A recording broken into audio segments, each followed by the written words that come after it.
মানুষের দ্বারা তৈরি সোসাইটির মধ্যে যদি আমি কোনোভাবে আহত হই, কোনোভাবে যদি আমি ব্যাহত হই, কোনোভাবে যদি আমি আনসাকসেসফুল হই, মানুষের তৈরি মাপকাঠির উপর যদি আমি না দাঁড়াতে পারি, সেটাতে আমার জীবনের মূল্য কোনোভাবেই কমছে না। এই জল, এই মাটি, এই বাতাস, এই সূর্য, চন্দ্র, গাছপালা, পশু পাখি, তারা কি বলেছে আমার ভ্যালু নেই?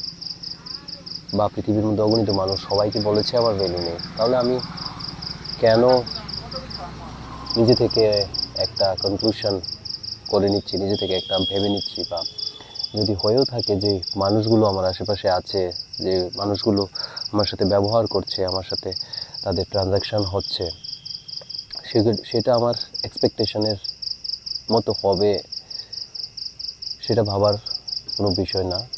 কারণ সেটা আমাদের এক্সপেকটেশন অনুযায়ী হবেই না।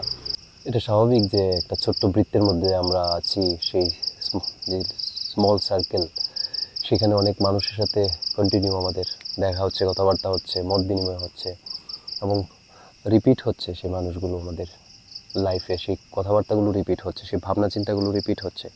যেহেতু মানুষটা একই, তার ভাবনা চিন্তা প্রত্যেক দিন তো পাল্টাবে না, এবং সেই মানুষটা আমার সাথে ডিসকাশন করছে, সেই কথাগুলোই আসবে, সেই হয়তোবা সেই ঝগড়াটাই আসবে। তাই আমাদের বুঝতে হবে যে হয়তো আমরা সেটাকে মেনে নিই যে মানুষের মধ্যে ভেদাভেদ থাকবেই, তো সেখানে ডিফারেন্স আছে বলে ভালো আছি আমরা সবাই। হ্যাঁ, এবার সেই ডিফারেন্সটা কিছু কিছু ক্ষেত্রে আমাদের এক্সপেকটেশনের বাইরে চলে যায়, তাই আমাদের খারাপ লাগে, আমরা কষ্ট পাই, আমরা খুব হয়তো বেশি কষ্ট পাই কিছু কিছু ক্ষেত্রে। এমন সিচুয়েশন আসে যেখানে আমরা আমাদের লাইফটাকে মিনিংলেস লাগে। সেই পয়েন্ট থেকেই বলছি যে সেটা একটা মানে একটা আপেক্ষিক ব্যাপার, একটা রিলেটিভ ব্যাপার, সেটা অ্যাবসলিউট ব্যাপার নয়।